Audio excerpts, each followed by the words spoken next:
Welcome in to another episode of That's Boxing Podcast. That's boxing. How you doing today, Coach? I'm good, man. I'm doing all right. I'm still in recovery, but I think I'm going to make it through the the process of getting over the disappointment I went through last night. Okay, all right. Well, we're going to get to that. But are you surviving this heat? You were at a local fight, coaching up somebody. Was that yesterday? Yeah. 18-year-old kid, Kel Roberts, had his debut in the elite division in amateur boxing. It refers to just 18 and over, 18 to 39. Let's be honest, you're not elite after you're 39. You become a master, which is kind of a misnomer. I am.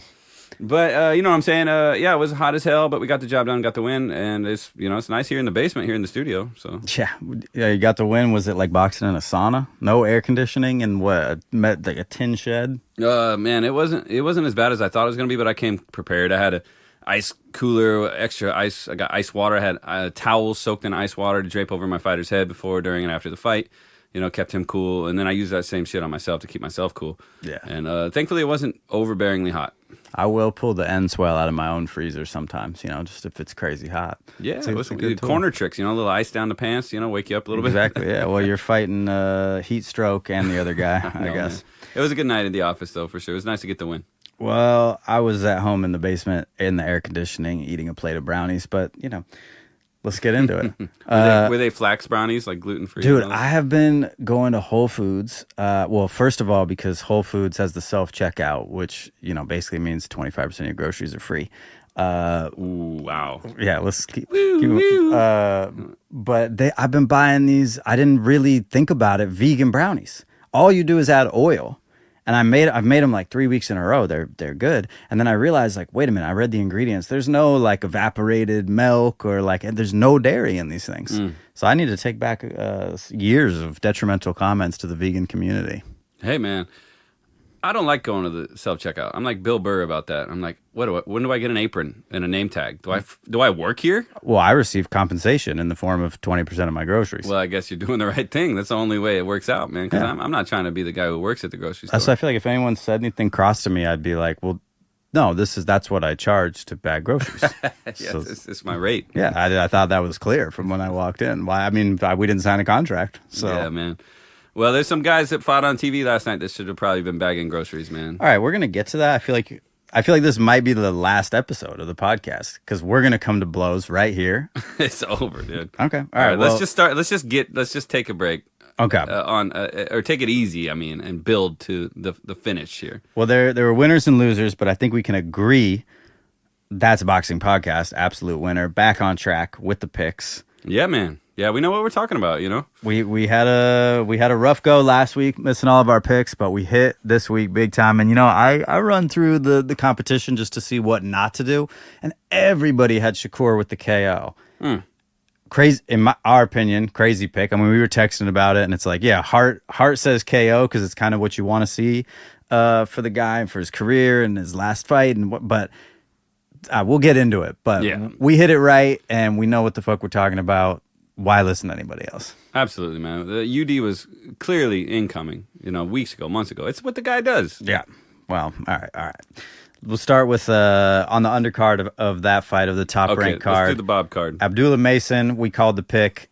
Can't believe the line on this was like minus 135. To me, betting Abdullah for the knockout is... That's what he does, and man, he gets the knockout in spectacular fashion. I think third or fourth round. He's something special. He's amazing to watch. I can't wait to see where he goes. Yeah, he's really the star of the show. I mean, you're in the music industry. You know how you played plenty of shows. That's an act you don't want to have to follow. Right, where the opener just steals the show. Stealing the show. So nice with it, so smooth with it, so accurate. That dude's face was busted up to hell and gone by the second round. Yeah. And, the towel came in there in the third round. They did the right thing there to get their guy out of there because it was just this display of accurate power punching, clean defense, mid-range, long-range, close range. The kid's got the whole package. Mm-hmm. Yeah, he looks like he's playing with his food. Like, he looks like, well, I guess I shouldn't knock him out right away. So let's just try to get some rounds in. I will say, for someone of his talent, this is what he's supposed to be doing. So it's gonna be interesting to see as the competition gets steeper. Yeah, they're building him the right way. The guy had 27 fights, so he wasn't a beginner. Right. He'd been around, but not around that kind of talent, not around that kind of thing. We're seeing something special with this kid for sure. And it kind of kicked off the night of the Southpaws, I thought. True. So great fight, very exciting. Next up, this is kind of the trio, right? You got Abdullah Mason, Keyshawn Davis, and then Shakur. They always seem to work together. East Coast, New England superstars. They all hang Actually, out. where's Mason from? I don't know where Mason's from. Where is Abdullah Let's Mason? find out where Mason's from. It's got to be East Coast, right? Yeah, he's got the East Coast vibe for sure. He seems tight with those guys, and they're putting him on those cards over on that side of this, so it makes sense that he's from there. Let's find out. We get that. That's Boxing Podcast fact check alert coming in. 14-0, 12 KOs. Oh, Cleveland, Ohio. Okay, it's not quite East Coast. I thought he trained out of their gym, but I guess I'm mistaken. Also, this is a very random fact, but this came up. My girl was actually just like Googling stuff while we were watching it, asking me who Shakur's trainer was. Oh, his granddaddy. Yeah, his granddaddy, but he has an assistant coach who's also the assistant coach for Tank. Who's that? I shouldn't have started talking about this because I wasn't prepared, and it's not in my notes. I could see some crossover there. It just was a surprising connection. Yeah. Well, that's a good working man. He's got himself involved with a lot of successful young fighters. I'd like to have a position like that. Every now and then you get, up here in Portland, we get guys coming through the gym, and I'm like, damn, there's some talent right here, Maybe it's not true. Maybe it's not true. I mean, the one guy did have glasses like Calvin Ford, and I thought for a second. That's what I was thinking, because I was telling her, I was like, no, Calvin Ford is his trainer, but then we looked it up, and it was an assistant trainer, but now I can't find him in relation. I don't think Calvin would assist anybody at this point, He don't need to. I thought it was Kenny Ellis, but I just see here Gervonta Davis, assistant trainer. Kelly Ellis is calling for the Shakur Stevenson fight, but I thought he worked with Shakur. We'll do some more research. Yeah. We got to get our fact check team on that. We had a great fact check come in from our good friend Han from Kim Jong Grillin. He was correcting something that you said, obviously. Well, we had last week, we were talking about Glovegate. We were talking about who the heck let this guy in the ring against... With those 40-ounce gloves? Ali Walsh, and with the 40-ounce gloves. And our guy, Han, who's got... Man, this guy, he's probably had more gloves in his collection than anybody I know. This guy he's like a sneakerhead with boxing gear. So he said, I'm quoting here, Ali Walsh's opponent was wearing Everlast white and gold Powerlock gloves. They look huge because of the shape and color. Ali Walsh has those Grant gloves that were darker in color, but the shape is more of a Mexican-style glove that has a low profile in the fist, but more support in the wrist, where the Everlast are more fist and knuckle protection. If you look at the old Everlast gloves, that's been their design since the beginning. So he's saying they were just regular, whatever they're were. Just regular, and that's the way they are. Extra puffy on the back of the hand. So thank you, Han, for that info. Solid fact check, Han. I'm really curious. I wonder if he has a pair of those gloves. I'd love to check them out, because if the padding on the knuckles is the same and you can deliver the same impact, they seem like they'd be a defensive advantage because they were so big. Just physical space. Yes. You'd have trouble fitting them in offensively, I guess. But in terms of covering up with like a high guard, man, it's like holding two body pillows. Yeah, absolutely. And there was a lot of Everlast gloves on the broadcast last night, but I didn't see anything that looked overly poofy. No, I want to check those out. Yeah, we'll look into that. Thanks, Han, for the update. All right, so let's get back on track with the card. So we're talking Keyshawn versus Madueño. Yeah, so this one, ugly fight. I mean, dude was tough. Dude came to fight. He was coming forward, the first half of the fight. Keyshawn definitely made him start thinking twice, and for a lot of the second half of the fight, had the dude on the back foot, but it was ugly, a lot of wrestling. People had both their feet off the canvas. Yeah, there was a couple times. He picked him fully up. I'm glad he didn't dump him. Yeah. And he put him down. But that was my note on Madueño, was tough enough. Mm-hmm. But that's the note here for Davis, Keyshawn. It's a good night in the office when you have to go the distance and get a little bit better at boxing. Because when he faces a tougher test, when he gets himself a name in front of him, he'll be familiar with some of that awkward pressure. And he put on a great show, fighting off the back foot for the first half of the fight, and then picking his shots. He didn't quite have a chance to, what'd you say about Mason, play with his food? Mm-hmm. His food was trying to play with him. Yeah. But he fought back nicely and controlled. Some of that roughhousing, the picking up, the pushing each other. The ref almost got hit there at the end of the round. Some of that stuff, that's good for a young fighter. Did get hit. The ref did get hit, Yeah, right? yeah. And that one, yeah, remember? It's like an old dude got hit. He was yelling at him, too, like, don't make me do this. Like, what are you turning me into? Everybody should take a page out of Floyd Mayweather's playbook. you got to manipulate the ref in your favor at all times. So don't act a fool, because the ref has a lot of power over your future in there. Yeah. And we'll get to the ref in the main event later. Thankfully, this one didn't impact the fight. It was good to see him step up. I always forget how few fights Keyshawn has, professional fights. What is it, like 10, 11, 12? Like, it's he seems a lot more experienced than he is, and he's always calling out all the big names. And I liked what he said at the end of this fight, where he said, like, I'm done calling people out. Everybody knows I want to fight anybody. I want all the smoke. Line them up. And I think that's the right attitude, but I forget how few fights he has. This is a great, step in the right direction to continue building his career. I'm excited to see who they match him with next, but it shouldn't be a TO. No. Looking at his body in the ring last night against Medueno, he looked a little small. Yeah. He's not a thick around the middle kind of guy. I don't know if he's going to grow into another weight class like you see guys like T.O. have done and Shakur Stevenson has done, and all these. They're growing into the bigger. I think he might be capped out at 135. Which is fine. I think people should take a lesson from Tank. Like, stay where you're at. I mean, talking about Shakur and T.O. was just running his mouth, as he's one to do, saying Shakur should have stayed at 130. Now, I don't know if he physically could do that if he's just growing, but that's where his KOs were. And you do see people kind of grow out of their KOs. Yeah, well, T.O. too, right? He's only had one in the last 5 fights. Well, that's funny. He should give himself his own advice, I know, right? Just put his own... Well, he might listen to his own tapes, like Kenny Powers, from... right, and all of a sudden he's like, that was smart. Damn, that's some good advice. Damn, the pyramids really were crazy. Rosa Parks. Well, next up, Conceição, in his 4th title appearance, gets an absolute gift from God with a split decision on what was otherwise a snooze fest, and beats O'Shaquie Foster, takes his belt.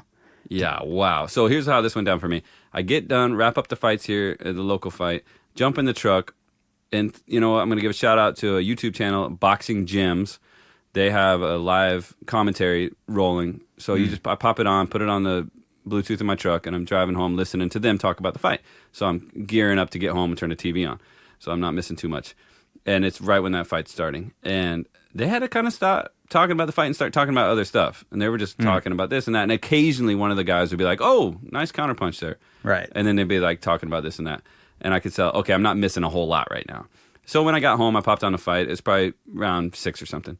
And I sit back and, chilling on the couch, having some snacks, watching boxing in my happy space. And I'm thinking, okay, easy win for Foster. Move on. You're just thinking he's banking these rounds, basically. Yeah. My impression from what I missed was he was winning a boring fight. And then what I saw was he was winning a boring fight. And then the scores came in. And my jaw hit the floor. And they took forever, too. They took forever to add him up. And then they kind of took forever just to announce him. And I was sitting there. So I had this. This is the only pick that I messed up on my. I had like a 5-pick parlay, and they all hit except for this one. And I was sitting there. I'd literally already written out my notes app note for this podcast. Foster wins the UD, and I'm like, wait. And then they announced the split, and I was like, oh, I had to go. I had enough time to go back and write. Oh, he actually wins a split decision. And then they say Conceição. I'm like, what? I got to delete this whole sentence? This doesn't make any sense. And when both fighters are crying in reaction to the decision, one is crying in tears, and the other is crying in joy and pain, yeah. It's like, what is happening here? That was such a shame. And the judges got it so wrong. And you look at the scorecards, one had it right, 116, 112. Yeah. Then the other two were flipped the other way, 116, 112, and like a 115, 113. Even 116, 112, 8 rounds to 4. I don't know what they're seeing. It's like I don't try to get too deep into conspiracy theories, but it was almost like punishment. Like they had predetermined some kind of punishment for this guy, O'Shaquie. And if he didn't get a knockout or do something insane, he wasn't going to get the win. But how many fights have we seen that played out just like that where they got the win? Where the guy didn't do anything spectacular, but the other guy didn't do enough to win either. They say you got to beat the champ if you want to be the champ. You got to beat him resoundingly. 100%. So they ripped this guy off big time, And I felt those tears through the TV, man. I was heartbroken for him, and I'm like, this is bullshit. The judges came in, the judge, the jury, and the executioner, and trying to execute this guy's career. Yeah, it's ridiculous. So tell me if this is how you saw the fight. So Foster completely, like 100%, shut down Conceição. Conceição had no offense, so he landed less than 11% of his total shots. That's just abysmal, man. So you got Conceição chasing him around, throwing wide. At a certain point, he was like throwing his punches like they were rocks in his hand. Like he looked terrible, like he'd never been in a box gym. Foster was able to, and he wasn't running. He could stand right in front of him and not get hit. Very impressive defense, very sound fighter. Didn't put a lot of offense back. He landed less than 100 punches, I believe, in the entire 12-round fight. So he didn't have a lot coming back at him. But what he did have was clean and crisp, and it was landing, right? He landed a higher percentage of his offense. Now, in my understanding, you need to award effective aggression. Yeah. So I would say Conceição was significantly more aggressive. He threw more punches. That's 796 punches. That's a lot of punches. That's a lot of punches. Only 70 of them landed. Right. It wasn't effective. But Foster, you don't necessarily get, there's no points for defense, right? Defense has to be part of your effective aggression, right? He had ring generalship. He looked in control, but, and I'm not making the case for Conceição, right? Like clearly the wrong guy won the fight, and it was a dominant performance by Foster in a way. But my point is, the lesson to him, and I'm sure he obviously took this takeaway, is, man, if you're able to dominate defensively in that way, then you need to put offense together in order to really make sure that people are seeing it as dominant as it is. Because not everybody appreciates the actual sweet science of not getting hit. Yeah, that's a fact for sure. But this is definitely one where the judges need to be held accountable. I think, and my lady said something nice during the fight. She was watching this with me. She goes, they got to ask these refs, like, or the judges right away, like, just the same way they asked the fighter, hey, do you think you won? Do you think you lost? Show me this guy with the scorecard, and put the microphone in his face 13 seconds after he made the choice and ask him, why'd you make that choice? Yeah. Because we want to know, man. So bring them fuckers up in the ring and make them explain themselves when they make, every time, line them up. I agree with you. In the court of law, they say you have a right to face your accusers. All right. So in the court of boxing, if you're going to be a judge, well, we got to see your face and we got to hear you explain why you made that decision. Because when 99.9% of people, I don't even know, I'm talking 100% of people, I don't know anybody who saw that fight for Conceição. The only thing I could think is that it's like the Supreme Court, where you don't want them exposed to the public because you don't want them like influenced, right? Because last thing you want, I mean, people, there's like hometown favoritism, right? Because people, just the applause alone will make judges think punches are landing when they're not really landing. Oh, buddy, last night working that fight, I've got my pro boxing voice working the amateur show, and I could hear that I was so loud and clear talking to my fighter to the point where I was like, damn, if the judges can hear me right now, I think I might be influencing them, because I'm telling my fighter to do something, and he did it, and then I said, good job, kid, way to listen. And then you could hear that ringing like a bell. Right. Because I got that big boss voice going. I'm used to working these pro fights. Now I'm working amateur fights. No disrespect to the amateurs, but it's a different game. But speaking of judges, we're waiting to go up. We're on deck. We're standing back in the corner, waiting to come up into that red corner. The fight ahead of us, tough fight. Light heavyweights, one of those all action. But then the guy's clearly boxing better. And it looks like, we both agreed, I think red corner won that. He made the adjustment and he won that fight. And then they call it for the other guy, and the whole place is like, what the heck? And then 20 seconds later, next fight's in the ring, and you got to go. And the world moves on, and that's what's happening here. Right away, Oshaki just has to take it and move on. And that's just so unfair, man. It's just a hard day to be a boxing fan. Yeah, I feel for the guy and my parlay. But no, it was tough. I really hope that Top Rank just gives him the rematch, just runs it back.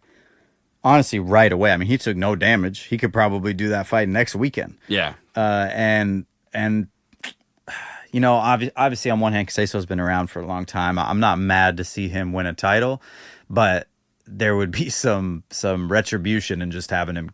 Maybe it's a stoppage in the rematch. Maybe Foster just pours it on. That'd be great. That'd be a great story. Maybe a little conspiracy theory. Maybe they sit them. These politics. They always say, I had a good friend of mine comment on my post about it saying politics. I'm like, okay, so the great shadowy unknown, they sit down with Bob Arum and they say, sacrifice one of your fighters tonight. And he's like, all right, Foster's got to go. Right. Come on, like, what the fuck? This is for the greater good of the narrative of the sport. Yeah. I mean, fourth title shot. Some of the worst punching form in... Unbelievable. Terrible. I was literally like sitting there with my mouth open watching the fight like, what am I... Because like, are you frustrated? Like, why are you punching this way? So I got to give You're credit. An Olympian. I got to give credit to boxing gyms because they described it as such, and I'll give it to him. They said the slapping high five right hand, and you can't describe it better than that. Yeah. Slapping high five. It was terrible form. And this is a guy on his 4th title defense hasn't got a coach to straighten out his right hand and turn those knuckles over? No, he knows what to do. He was throwing clean punches in the first round. He's a good boxer. It was like total frustration, like resorting to that. Like, well, I can't hit him with straight punches, and I don't know. Maybe his hook form is terrible. I don't know what it was. He was clearly frustrated. But yeah, you're frustrated because you're outclassed and losing the fight, not winning. That was ridiculous. But to your point on judges, whether they pull them out and make them accountable right there, I hope behind closed doors somebody sits that judge down and says, like, all right, like, explain it to me. Like, let's watch the fight back on replay, and you explain to me round by round on your scorecard how you got to each person or each winner of each round. And if they're unable to do that in a compelling way, and I'm the sanctioning body for the fight or even the promoter, I would say, hey, this concludes our working relationship into the future. Like, you don't have what it takes to be a judge. Or even the judges amongst themselves. I'm sure they have a fraternity, a brotherhood, a family, a familial atmosphere. They probably all go out to dinner the night before the fights. They go out, they spend time together. Hey, see you next. Hey, are you working that show in Newark next? Whatever. And they sit down at dinner the night. Hey, how'd you score that fight? 116, 112. Yeah, me too. The complete opposite, different way. Right. What are we talking about here? Right. So they're sitting over there eating their steak. Talking about how this guy's landed more punches, and then they say, did you see the box rec on that? He only landed 11%, and the guy goes, whew, oh, damn. I thought he landed a lot more than that. Whoever scored it 116 to 112, which is a reasonable score, I just wish I'd seen them, like, throw their beer across the ring at the other judge. Yeah, what right. the hell was wrong with you? Yeah. Well, next fight. Moving on to the main event. This one, the judges get it right. Shakur gets the unanimous decision. On punch stats, talking about those, he outlands Hartunian 170 to 74 connect advantage. Hartunian looks like a game opponent, consummate professional, man. Not only just the suit in the build up to the fight, but what a sweet man. Interviewed afterwards, said, I just had a great time, happy to be in here. I love you, Newark. He said, yeah, I love you, Newark. It was, Shakur was great. Obviously my phone was blowing up during the fight with people running their mouth. So I'll just give you the floor right now so that you can litter us with your hot takes. Well, I'll tell you what I saw. I saw the fight starting off just like the ending of his last fight. Back foot, no committing to anything. I'm talking Stevenson here. Mm-hmm. And you know what? I give the guy, a lot of great boxers start slow. When you say starting off, you're talking first 2 rounds. First 3 or 4 rounds. They're looking and they're looking for something, but it got to the point where I'm talking to the gal and she's in the kitchen. They're right next to I'm watching. And I'll just tell you when he throws a punch, and I go, oh, he kind of threw a jab, and about 23, 40 seconds goes by. I'm like, oh, he threw a cross to the body. Okay, he's just kind of no, he almost punched. No, another minute goes by. Oh, he threw a 3-punch combination and that was it. His offense was so limited.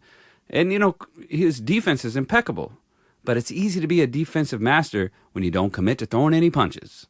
Okay? Now, this is his style, and this is his thing, but I'm going to call him safety first Shakur Stevenson, okay? He's got to put on that yellow vest and that hard hat, and he's going to show up at the job site and make sure everybody's doing everything by the rules, because he's safety first, man. He's too safe. He can't take any risk. He did the right thing halfway through the fight. He switched gears and started walking the guy down, but he wasn't able to really get into third gear, fourth gear, fifth gear. He's an incomplete fighter. He's a 3/4 package, okay? He's got defense. He's got ring IQ. He's got no power, and he's got no ability to take risks, to throw the combinations that might add up to a stoppage. He could have stopped this guy, Hartunian, if he just let his hands go for a sustained 20, 30 second, there was moments where he had the guy hurt, and he could have ripped him to pieces. But where's the dog? Where's the fucking wild man? It's not there. And now if he was my son, I'd be like, do that every night of the week. Mm-hmm. Come out unscathed. You're perfect. But as a coach, as a boxing fan, I see he's just not doing enough. Okay, enough. And now I'll give it back to you, because we're doing this like debate class. Yeah, right. I'm passing my rebuttal, my official rebuttal. I won't interrupt. No, I don't really disagree with anything you said. I mean, it's just kind of objectively true, right? But I think you summed it up at the end there when you say, if he was my son, I would say, good job, do more of that. So to me, okay, whether he could have gotten them out of there or not, we don't know. right? Like whether he believed he could and he just kept it safe on purpose, or whether he really couldn't, we don't know. Right now, he certainly seemed like he wanted the stoppage, right? And he kept coming back to the corner and being like, I'm gonna stop him, like a little kid in the candy store, right? Yeah. So that, that might be a fair argument for us to discuss, like maybe he couldn't. But it's tough to know, because one point is he's clearly sacrificing fans, and he may never become a big pay-per-view draw, which should freak him out, leaving behind Top Rank right now and as a promotional free agent, right? If he's not going to be able to be a little more dominant than that, let his hands go, stop him. But he's winning the fight, like, decisively, clearly, completely dominating this dude, outclassing him.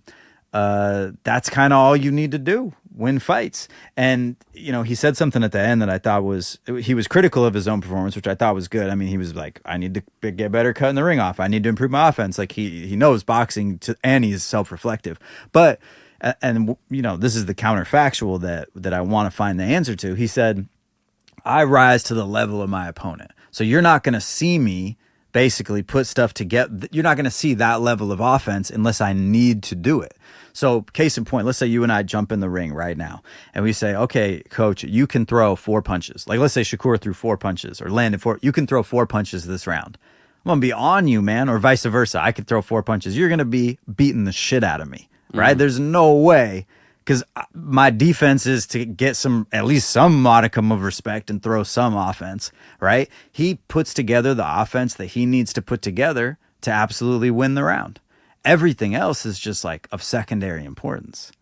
And so my point is, you put him in the ring with Tank, I don't know what happens, right? Maybe Tank just knocks the dude out, and case closed, you win. He's not at the top of the mountain at 135. Or maybe he shuts him down and he has to employ more offense in order to win the fight. Sure.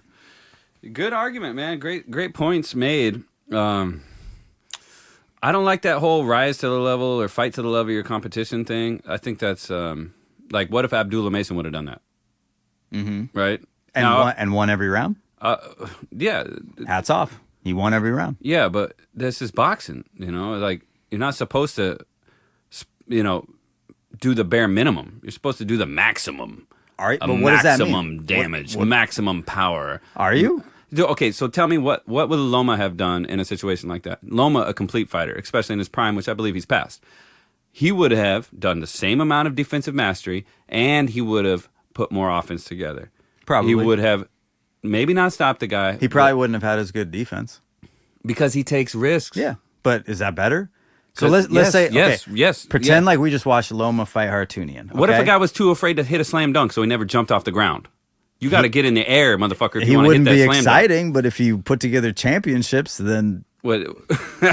So all you care about is the result. No, I'm being honest. You just want an A on the test, even if you had to cheat to get it. I'm being honest and saying Tank is clearly a more exciting boxer to watch. And if you got people coming over to watch boxing, and it was the card last night, I'd be like, oh, come early because the headliner's at the beginning. It's Abdullah, right? Yeah. I get that, and I'm saying from his career manager standpoint, I'd be like, bro, we need to call Freddie Roach and get an offensive-minded coach in here, because you already got the defense on lock, and you need to learn how to put combinations together, get a killer instinct, and start stopping people, because otherwise your career is not going to the heights that it could. That's all true, like, period. There's no arguing that, right? And that was not the performance that he needed, again, becoming a free agent. Yeah. But for me personally, as someone that's followed his career, that loves defensive boxing, that appreciates that he gets hit, he has the best differential in all of boxing, of all fighters at any weight class right now. He lands more punches and they land less on him. Biggest differential of any boxer. And just watching that, and like Hartunian, like, yeah, he's not in the top 5 at that weight class, but he's ranked in the top 10. He's an Olympian. He's got 300 amateur fights. Like, this is a serious dude that can't land a punch on him. That's fucking impressive. And I appreciate watching that for 36 minutes. And it's, there wasn't one judge that had it even remotely close at all in that fight. Like, he won every round. Yes, he definitely won the fight. And, it goes back to something I said last week about T.O. Like, I just know these guys could do a little bit more. And I don't want to hear it. I want to wait for the right guy to make me do it, the right dance partner. I want to see what you can do no matter who's in front of you. And that takes a certain kind of aggressive tactic that he doesn't have in his arsenal right now. And maybe you're right. Maybe with a change of approach, because he was arguing. That's his granddaddy in the corner, and he was giving him a hard time. They were going back and forth, and he was telling him the same thing we were all saying: more offense, man. And that was kind of cute at the end where he's like, oh, he was worried that you all were going to steal this from me and rob me like you did rob that other guy. So that was nice. But did you notice he mentioned loud and clear, he says, both my shits is fucked up, talking about his hands. Yeah, I caught that. He says, both my shits is fucked up. They were saying, cut these off right now. He says, both. And then in the locker room, he's got ice bags on both his hands in the post-fight when they cut to the locker room. And it's because he hits so hard, man. I think he might have a little case of the fucking Mayweather fist. Yeah. He might not have the structural strength to deliver the powerful blows. He might have the ability, but he knows maybe that's why he's so different. You never know what happens in the darkness of the gym. Maybe he's chinny. Maybe he's got busted hands. Maybe he knocked the guy out, but it cost him a busted knuckle. Yeah. Maybe that's why he's like, hey, I'm going to do this my way. He is training, what do I know, but probably too much. Like, that dude stays in the gym, and there's only so much that your body can take. Like gym rats, there's kind of a point of diminishing returns. I remember it's probably third day in the gym though. You pulled my hand, looked at the side profile of it, and you're like, all right, you got single patty hands. What do you have? You got flapjack hands? Yeah, bro. I got those fucking. Turn your hand sideways. I can't even see that shit. Yeah. It just disappears. Well, I generate power from somewhere else, deep down below, from soullessness. Shakur. Oh, did you see his shirt that he puts on? So that's interesting. So he puts on his fire shirt. I want one of these. Well, shirts. No, it ended up being corny as hell because it looks like you're just wearing a shirt of Loma. That's what was funny. So he puts on a shirt, and I was like, I was like, oh, it's so cool. He's got a Loma shirt, like respect. And then he turns around finally when he leaves. Bob's protecting his boy from saving his boy from this ass whooping. But why didn't he put that on the mic? That was weird. I think I love that did you see his shorts, his trunks, and Twitterson? See, that's the thing about that's. I guess maybe that's why I'm a bit of a hater, is because that's funny. You can be a great boxer, you can be a great defensive wizard, you can do all these things, but he's got kind of a childish attitude, and I don't know if that really matches. And he's straight up complaining about the public's perception of him and stuff, and then he does something like that. What, I guess Twitterson? That's he's being playful back at him. Like, yeah, I'm Twitterson. He's accepting I think that Shakira Twitterson thing was hilarious. It is hilarious. That's why I thought it was tight to not be a baby and to just laugh with it. That's what I feel. That's how I read it. I don't know, man. I just want to see him do more. That's what I'm always going to say on this podcast. I want to see these guys do more. Just a little bit more, kid. Come on. Ham was texting me and he's like, man, Shakur is good, but this is boring as hell. And I wrote him back and I was like, he's the GOAT. It's just like the goat's in a sunny field taking a nap. He's the everybody's goat. taking a nap. Yeah. Everybody's taking a nap. I just feel like boxing, sports in general, but boxing especially, because there's nothing to cover up. It's mano a mano, literally, right? Person to person. That's it. It's like you can find out who the best is. They just got to fight. So is Shakur the best ever? Is he the best at 135 right now? I don't know the answer, but I want to find out. So to me, I just want to see title unifications. What's the Ukrainian's name that's got the belt at 135? Barenchik. Dennis Barenchik. The winner of Tank and Loma, if that fight gets made, which it looks like that's happening later this year. I don't care. Just push Shakur in with any of those dudes. And I feel like, from at least the public aspect, Shakur is ready to go. He'll get in the ring with any of those people.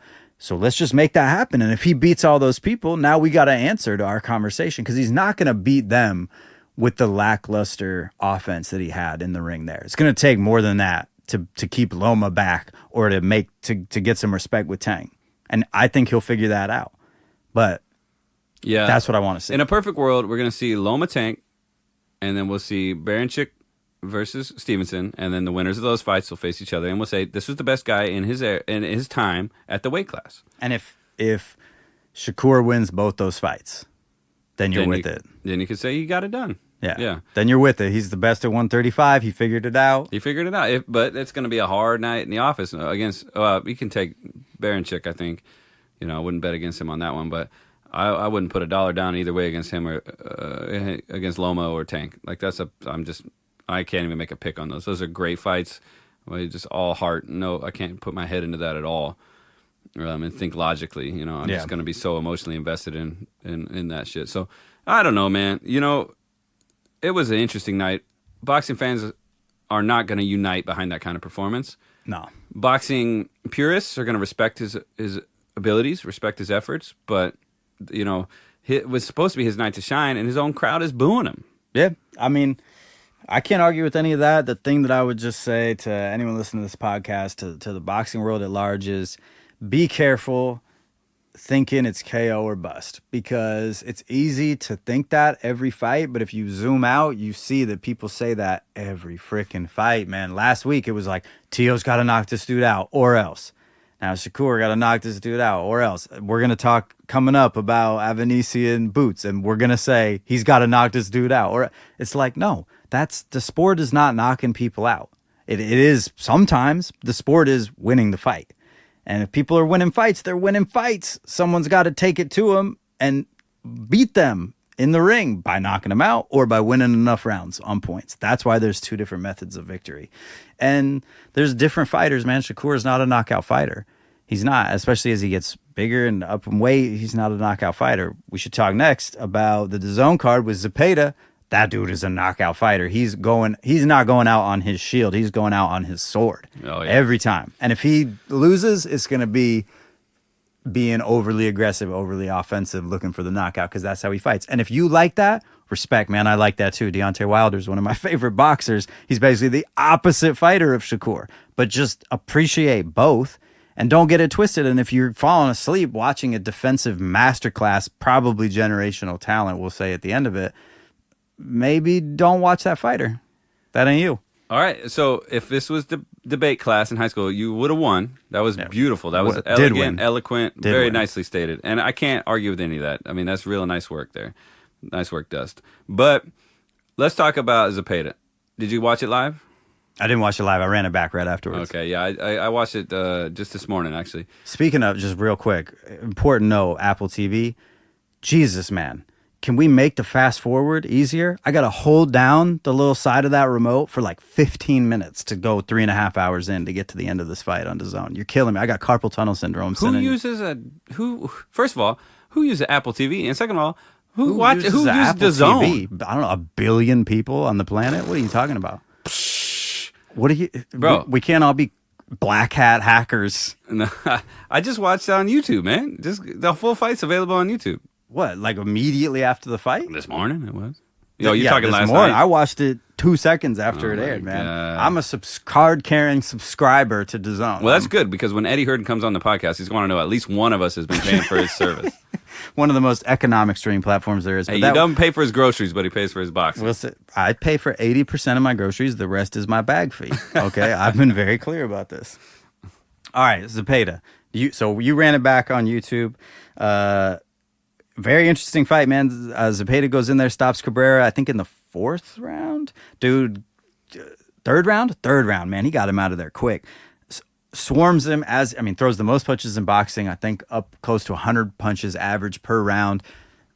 Just kind of started off a little slow, got the motor running pretty quick. Dude wanted no moss, hit the deck.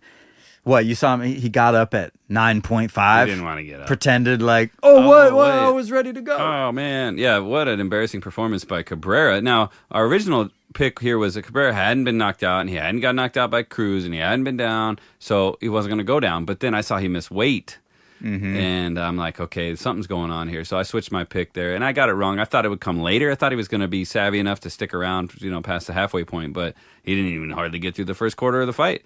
And, you saw his first round, he actually did pretty well. He probably maybe even won the first round on some of the judges' scorecards. But because he's so they said they had a quote. They quoted Freddie Roach saying, "Yeah, the guy just does whatever he wants. I don't even know what he's doing sometimes." I'm thinking, what a terrible guy to have to train. Right. What a nightmare student to have in the gym. It's like me. But I think we're looking at a case as Cabrera. Talk about him real quick before we talk about the guy who took care of him. This is the case of a guy who's got athletic ability, southpaw, awkward. That can get you pretty far in this sport against kind of basic boxers. But as soon as you get in there, somebody that's a little better than basic, being awkward, while it has its value, is not enough. You have to be able to box too. It's a good point. With a capital B. Box, baby. I think it's just interesting because I agree with that, and that's exactly what we watched. But having him take Pitbull the distance, and a lot of people thought he won that fight, is like you would like that's a high level of opposition to survive, even just survive, let alone be competitive against with just an awkward style. So I thought he had more, and it seemed like, I don't know, like the resolve just wasn't there, the toughness. I mean, Zepeda's got heavy hands, and I think part of the strongest part of his skill set is that he just invests so much in the body. Like he'll hit anything in front of him, and he's not head hunting, and that just breaks you down. But damn, break you down that fast? Yeah. That was crazy. I think missing weight like that, and then coming in, you could see the kid was carrying a real cocky attitude into the ring. Calls himself El Cabron. Like, come on, what the hell? The other guy's called Cameron, the shrimp, the shrimp versus the bastard, It's like... And they said, like, oh, you missed a couple of days in training camp, his car broke down, this or that. And it's like, maybe you're not. Yeah, quite. So I'm not sure about this guy's, allegiance to training. So he got what he deserved. And in a case like this, it was exactly what was supposed to happen. And, third round, he's out of there. He's on the ground from the body punches and the accumulation. Something happened in the second round. He took a good, clean shot. He went back to the corner, and they were like, get your head together, or get your head right. Take a minute, get your head right, because he was a little out. I think he got cracked there a little harder than he's expecting, because that Zepeda carries some serious power. Well, bringing it back to Shakur, I said I only want to see unification fights, but, dude, I would love to see Zepeda Shakur. Well, I mean, he's number 5, right? If those other 4 yeah, absolutely. 4. And that's just an insane fight, because you're talking about, dude, Shakur only throwing X number of less than 10 punches around. I'm going to think he's going to throw quite a few more against Zepeda. Well, remember, what he did against the other kid there, what's his name? Oh, Valdez. Mm-hmm. I'm talking Shakur, what he did to Valdez. And he actually, he did rise to the level of his opponent, and he dropped him there a couple of nice times, fighting that aggressive fighter. And he showed us a real nice performance that night. So maybe we'd see some of that. I think so, because you got a dude that's coming forward, like, magnetized to you. You got to do something. I mean, you can't just there ain't enough pivots in the squared circle to survive.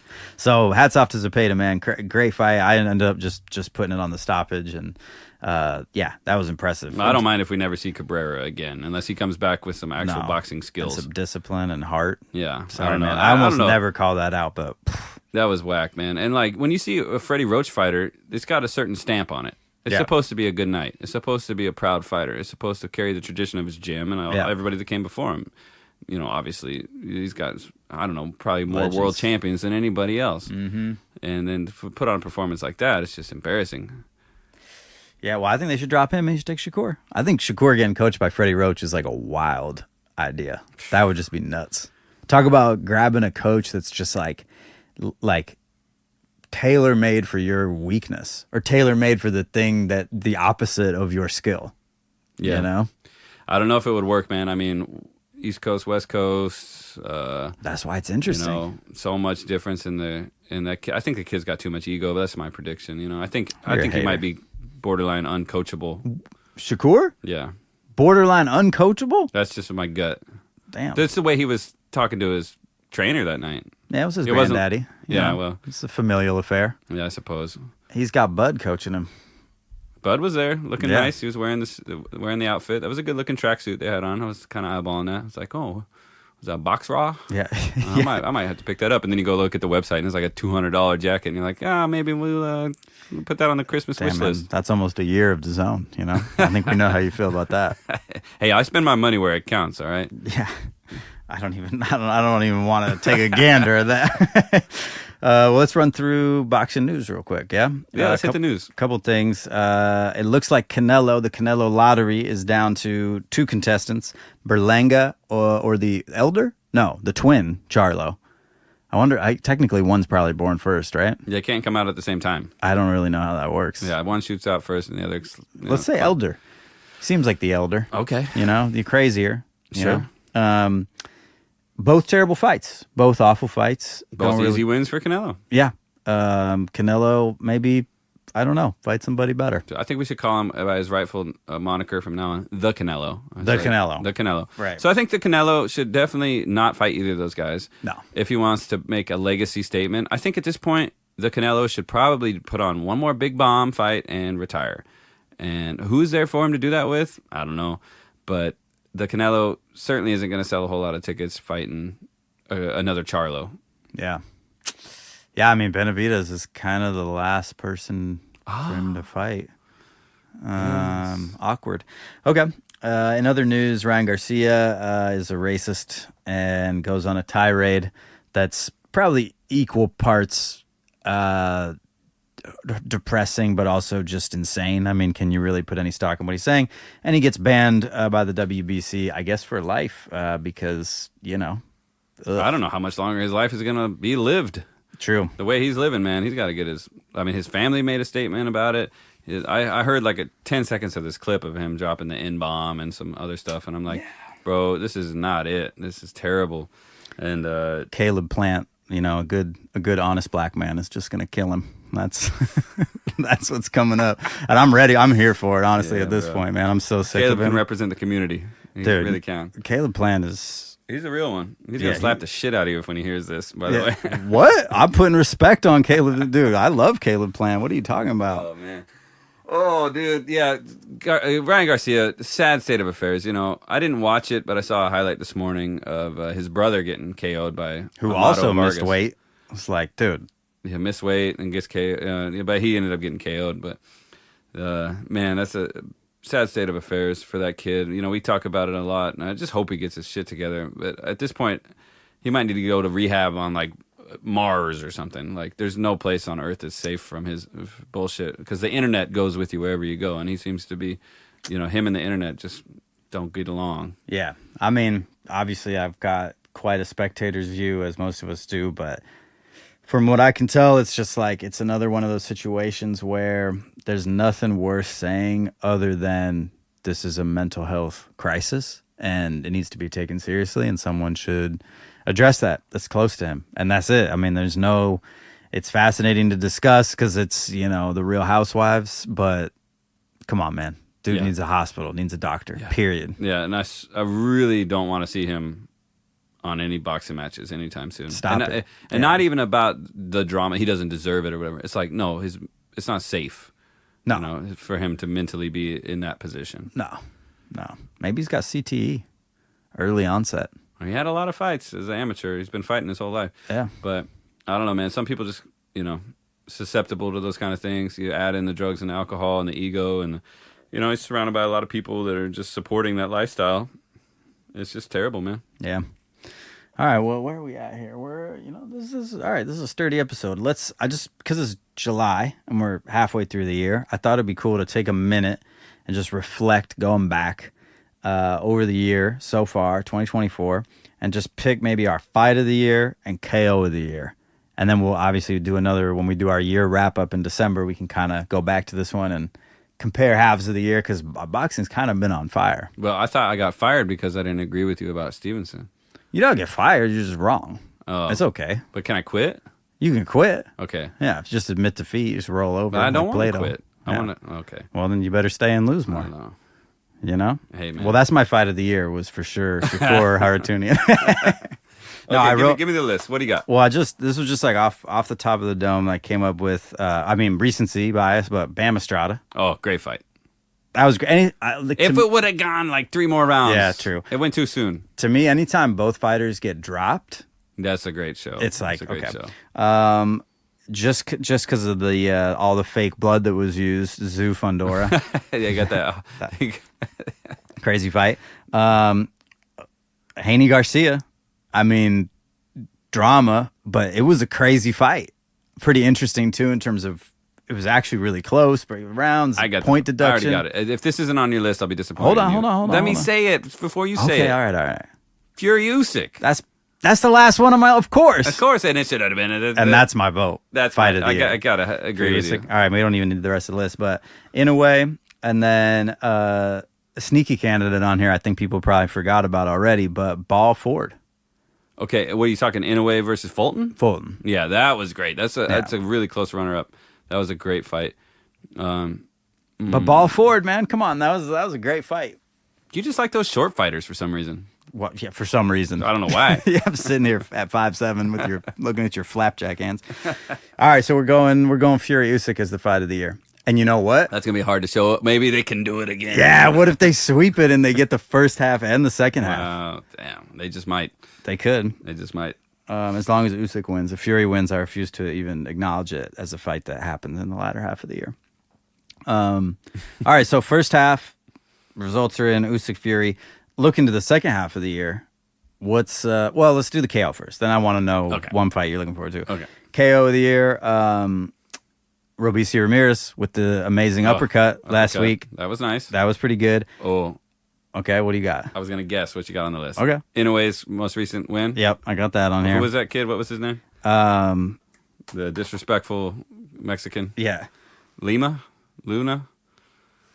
Wait, was that his last fight? Yeah. Fulton was his fight before his last.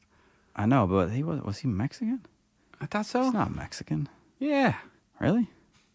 Look it up, man. Tapales? Man, we got to hit that fact. Marlon Tapales. We got to hit that fact check. Philippines. He's Filipino. What? Yeah. You're out of control, man.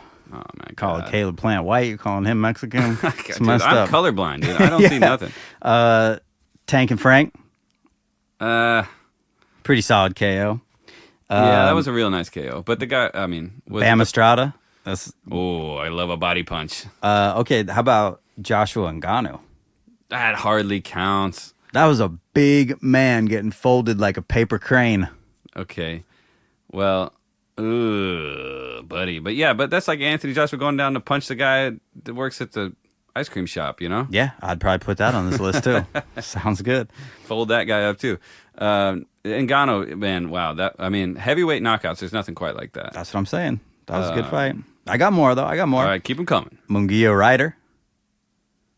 I mean, that was just like watching a tank get stopped because Ryder he's a tough camper, man. How about Pitbull Rolly? That was a good one. That was pretty cool. Rolly on little roller skates. Yeah, that was pretty cool.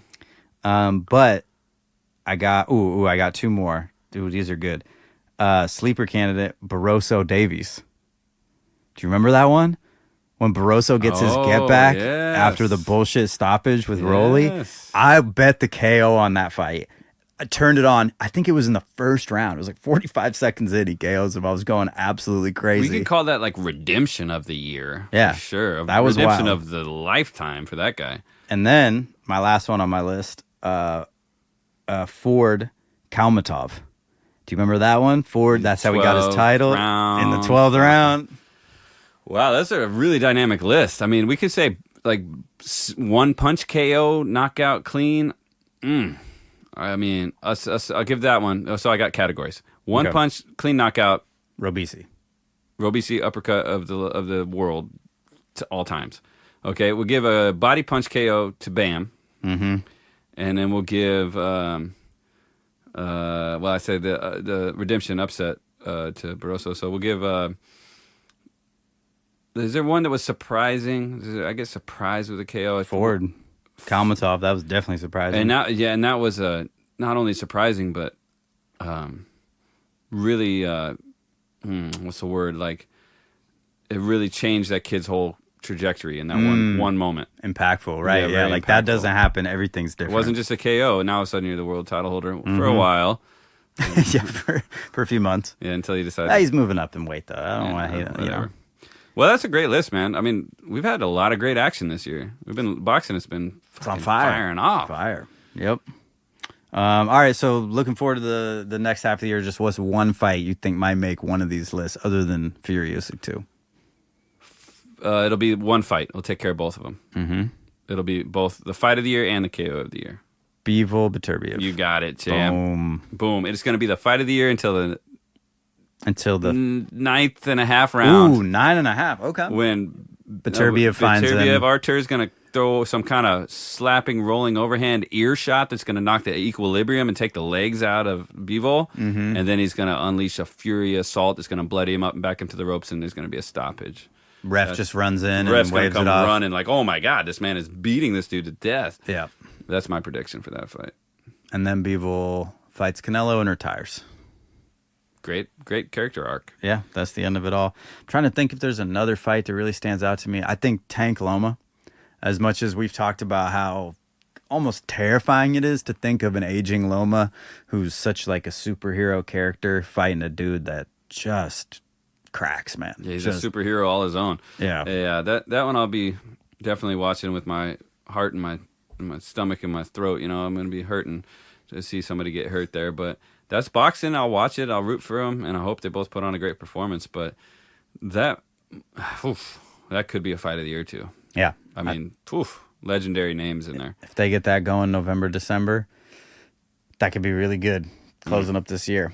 And then, you know what? Another one, last one I'm really looking forward to is Joshua and Dubois. Great fight. Yeah, that's going to be a really nice fight. With Wilder out of the game, which I think is kind of safe to say at this point, I think Joshua is the biggest puncher. I mean, it's got to always go to a heavyweight in terms of, not pound for pound puncher, just puncher, period. It's Joshua. So you got him in there with Dubois. It's going to be a good fight. Yeah, that should be a good showdown, an all-classic British showdown. Mm-hmm. We were predicting Joshua to win that one, but hopefully Dubois puts up a good fight and sticks around long enough to, make a good show of it. Maybe they'll surprise us. Maybe it'll be a real contender for fight of the year. Yeah, I wouldn't count Dubois out, but we'll get into that one. Let's look ahead to this weekend. The big fight is on DAZN, which is Jerome Boots Ennis not fighting Crawford, unfortunately. And not fighting Crowley either. Yeah, who was out with an eye injury and replaced by David Avanesian, the official journeyman. Not a great fight. I guess it's really just the comparative fight where you say, well, Crawford stopped Avanesian in X, so if Boots can stop him in X or under, then we're even more excited to see him fight Crawford. Yeah, that fight with Crawford, I think it was 7, or he got him out of there maybe, and it was pretty uneventful. And actually, there was a bit of a glove gate on that one too. I remember his Everlast gloves, Crawford's gloves, were falling apart, and by the end of the fight, the stitching along the side of his palm was blown open, and people were saying, "Oh, there's something wrong with his gloves," or he manipulated his gloves, and he does that thing where he keeps his hands straight open, and it really makes the glove look a little funny. So maybe that's but it wasn't a good look for Everlast, I thought at the time, to be like, oh, your shit falls apart in the professional ranks. We would call them Neverlast around the gym, okay? Nobody wears them things. Thankfully, nobody saw it because it was on whatever Triller Fight Hub. Oh, right. Yeah, that was Black Prime, whatever. BlackPrimeTimeX.com. Are you 18 to enter? It's an interesting business model. It's like you pay the fighter more money than you collect in pay-per-view, but somehow you make money. Yeah, I think it's the wash is what it is. Right. They never taught us that in business school. Cleaning up some money. Well, I think Boots is going to take care of business. Hopefully this guy sticks around and gives him a good fight. That's what I always say. I want to see a good fight. I don't want to see a wipeout, but Boots, I believe, is a total package fighter, unlike Shakur. Okay. Why you got to do that? Hey, that's what we do. We compare. But man. We agreed, disagreed. We'd moved on. We'd repaired the relationship. And then you just got to throw that out there. Maybe we need to bring in a mediator. Maybe we need a third body on this podcast who doesn't care. Okay, almost Shakur like 3 judges who judge Shakur's fights and decide that he's won all of them. That type of mediator? Or yeah. I just want to move on. Yeah. It's frustrating being in here. Right? I did bring it back, and now I want to move on. No, Boots is absolutely a complete fighter. I mean, I see a stoppage here, mid-fight stoppage, 100%. Yeah, pretty clear. He's so nice with it, man. He'll stunt, he'll style a hit, he'll punch, he'll move, he'll box, he'll defend, and he'll take risks to get the job done. Yeah, and he can because he has all the attributes. He has the speed and the power, and I mean, he'll be beating this guy up in literal slow motion at some point. Nothing else on the card really jumps out to me. Maybe let's see if there's anything else. It's nice to see DAZN investing in American fighters. This is a big thing for Boots to move up and work on this Matchroom USA thing with Eddie Hearn. He signed a big deal that's supposed to end in a fight with Crawford, potentially. So hopefully this thing comes together and all the parties can come and make that big fight happen. It might involve Boots moving up in weight. He's 27 years old, and he's probably the underground boxing fans' favorite fighter. Yeah, he's going to have to because he's chased everybody out of 147 and there's no big fights to be made. Yeah, I mean, it's a weird weight class. There are going to be some younger guys moving in, but he's older, not older yet, but he's getting old enough where he should move out and chase those big fights while he can and make himself some big money and make himself a household name. Yeah. Because he's worth it, man, for sure. Oh, yeah. I mean, he's incredible. I want to see him in there against the best of the best. He's in his prime right now, so you need to track down who that is. I mean, who's ranked at 147? Like, what's the ESPN 147? Man, it's a mess right now because I think Crawford's still holding a couple of the belts. They stripped him of one and gave somebody the thing in recess, champion in recess or something. Like I don't remember what they call it.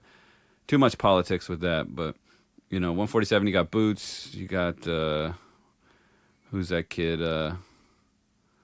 No, he moved up too. I was just about to say Virgil Ortiz, but he moved up for the benefit of his health, and so the division's a little murky right now. Who do you got? Who you got Let's on see. the All right, conference welterweight. So you got Terrence Crawford still number 1, which is kind of crazy. Like once you accept a fight at 154, can we take you at the Errol Spence, who also is he hasn't signed a fight, but he's about to. He's supposed to fight Fundora. So you got 2 dudes not even in the weight class anymore. Jaron Ennis,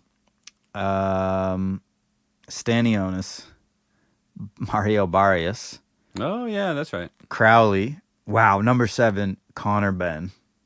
And number 8, Avanesian. That's crazy. He's fighting Avanesian, and it's a top 10 fighter. Damn, that's a messy division, man. They got to clean that up.